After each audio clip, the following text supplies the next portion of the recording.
Hello everyone, myself Reema Singh. Welcome to my YouTube channel Reema Science Point. Today we will discuss about contrasting character of pea plant. Mendel ने जो आप सभी लोग जानते हैं कि जो मेंडल ने अपना एक्सपेरिमेंट दिया था वो पी प्लांट पे दिया था और उन्होंने पी प्लांट के 7 कॉन्ट्रास्टिंग कैरेक्टर को कंसीडर किया था। आज हम उसी के बारे में डिस्कस करेंगे। Let's start. जो वो 7 कैरेक्टर हैं वो कौन कौन से हैं, एक तरफ उनको मैंने मेंशन किया हुआ है, उसमें कौन सा कैरेक्टर डोमिनेंट है और कौन सा रिसेसिव है। कॉन्ट्रास्टिंग मीन्स होता है, आप सभी जानते हैं, दो ऑल्टरनेट फॉर्म ऑफ प्लांट या फ्लावर, मतलब कहने का मीन्स ये है ऑल्टरनेटिव फॉर्म, डिफरेंट फॉर्म। तो पहला जो है इसको हम किस तरीके से सीक्वेंस में याद रखेंगे, क्योंकि बहुत से बच्चों को क्या होता है कि वो कैरेक्टर में जो है थोड़ा सा कंफ्यूज हो जाते हैं। तो उसको याद करने का आपका तरीका है, सबसे पहले क्या होता है, स्टेम या प्लांट की हम क्या देखते हैं, लेंथ देखते हैं। तो पहला कैरेक्टर है आपका लेंथ ऑफ स्टेम या प्लांट। इसमें जो डोमिनेंट है वो टॉल होगा और जो रिसेसिव है वो ड्वार्फ होगा। ये तो आपको पता चल ही गया होगा। सेकंड, लेंथ के बाद क्या होता है, पोजीशन होती है फ्लावर की, फ्लावर लगते हैं तो फ्लावर की भी 2 कंडीशन होती है, या तो वो एक्साइल होगा या टर्मिनल होगा। अब कंफ्यूजन ये होती है कि एक्साइल या टर्मिनल में से कौन सा डोमिनेंट कैरेक्टर है और कौन सा हमारा रिसेसिव कैरेक्टर है। तो आप कैसे ध्यान रखोगे इसमें, देखो जो एक्साइल होता है, एक्साइल का मीन्स क्या होता है कि ये आपका कोई, यहाँ बता देती हूँ मैं, ये आपका कोई प्लांट है और इस तरीके से जो है यहाँ पे एक फ्लावर लगा और ये साइड में फ्लावर लगा, तो ये हमारा होता है एक्साइल। और ये जो ऊपर है ये हमारी क्या हुई, टर्मिनल कंडीशन। तो टर्मिनल कंडीशन के बाद क्या होता है कि ये जब टर्मिनल यहाँ पे फ्लावर लग गया तो इसके बाद और फ्लावर नहीं लगेंगे। This is the last point of flower. तो इसको हम क्या बोलते हैं, टर्मिनल, और जो साइड में होते हैं उनको बोलते हैं हम एक्साइल। तो जो टर्मिनल है वो हमारा क्या क्या शो करेगा, रिसेसिव, क्योंकि इसके बाद जो है फ्लावर की ग्रोथ नहीं होगी। और जो एक्साइल है इसका मतलब क्या है कि उसके बाद फ्लावर और लग सकते हैं। तो एक्साइल को इसलिए हम किस में मेंशन करेंगे, डोमिनेंट में, और रिसेसिव में किसको हम मेंशन करेंगे, टर्मिनल में। तो आपको ये चीज़ बात समझ में आई होगी कि हम कैसे डोमिनेंट या रिसेसिव यहाँ पर लिखेंगे।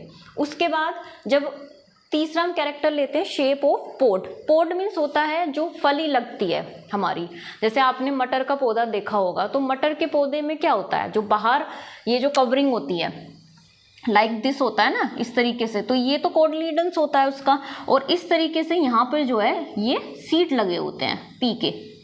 तो ये जो पोड है मीन्स इसको हम क्या बोलते हैं, हिंदी में इसको हम बोलते हैं फली या किसी प्लांट का सीड। तो सीड में जो डोमिनेंट कैरेक्टर क्या होगा, आपने देखा होगा नॉर्मली क्या होता है, जो ग्रीन होता है, जो बीज होता है या फली जो होती है वो कैसी होती है, ग्रीन इन कलर। तो डोमिनेंट में हम क्या लिखेंगे, ग्रीन, और रिसेसिव में हमारा क्या आ जाएगा, येलो। इसी तरीके से अगर हम ये जो ग्रीन और येलो आएगा ये हमारा आएगा कलर ऑफ पोड में, green and yellow. Shape of pod क्या होगी, या तो फूला हुआ होगा या कैसा होगा, इन्फ्लेटेड, या कैसा होगा, कंस्ट्रक्टेड। मीन्स जो फूला हुआ होगा वो कौन सा कैरेक्टर शो करेगा, डोमिनेंट, और जो पिचका हुआ होगा वो कौन सा शो करेगा, कंस्ट्रक्टेड।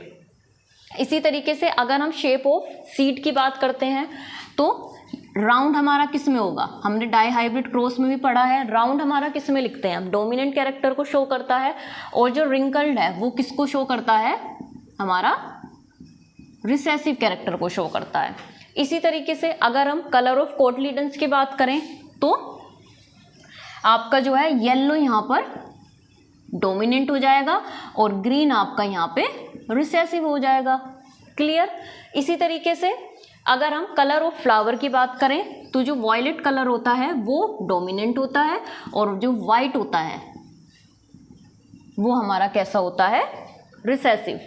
तो इसको याद रखने का तरीका यही है कि आप पहले लेंथ लीजिए, किसी भी प्लांट की पहले क्या होती है, लेंथ, फिर उसकी पोजीशन होती है, फिर शेप और कलर पॉड का, फिर शेप ऑफ सीड, फिर कलर ऑफ कोटलीडन्स और कलर ऑफ फ्लावर। ये आपको पता होना चाहिए कि डोमिनेंट कौन सा होता है और रिसेसिव कौन सा होता है, क्योंकि जब हम क्रॉस करवाते हैं तो हमें पता होना चाहिए कि डोमिनेंट कैरेक्टर को हमें कैपिटल से रिप्रेजेंट करना है और रिसेसिव को हमें स्मॉल से रिप्रेजेंट करना है। यहाँ तक आप सभी को समझ में आ गया होगा। इसके बाद जो ये 7 पेयर जो कैरेक्टर लिए मेंडल ने, इनको 4 क्रोमोसोम पे रिप्रेजेंट किया गया। वो कौन कौन से हैं? क्रोमोसोम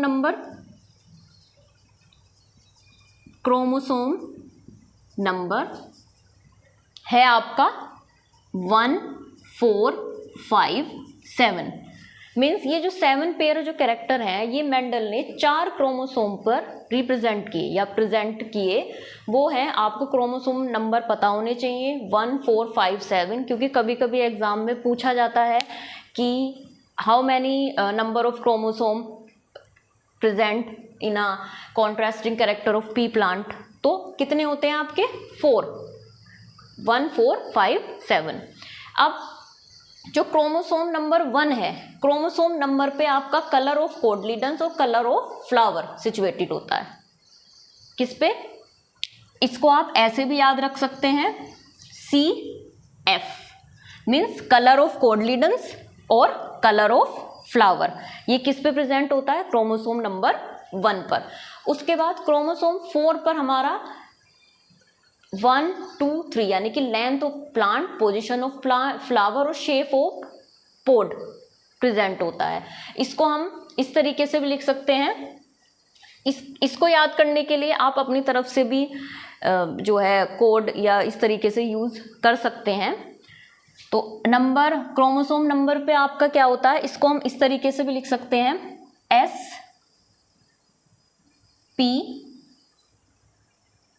और SP means length of stem, और यहाँ पे P4 हो जाएगा आपका पोजीशन फ्लावर की, और SP का मतलब हो जाएगा शेप ऑफ पोड। तो SP इस तरीके से भी आप इसको याद रख सकते हैं। क्रोमोसोम 5 पे आपका होता है कलर ऑफ पोड और क्रोमोसोम 7 पे आपका होता है शेप ऑफ सीड, यानी कि इसको हम CP लिख सकते हैं, कलर ऑफ पोड, और इसको हम लिख सकते हैं SS यानी कि शेप ऑफ सीड। तो ये कुछ याद करने के एक तरीके से कोड आप कह सकते हैं, या आपको जो भी ठीक लगे उस तरीके से आप इसको रिकॉल आप रख सकते हैं। अगर आपको मेरी वीडियो पसंद आई हो तो लाइक करें, सब्सक्राइब करें, और हाँ, बेल आइकॉन का बटन दबाना नहीं भूलें। धन्यवाद।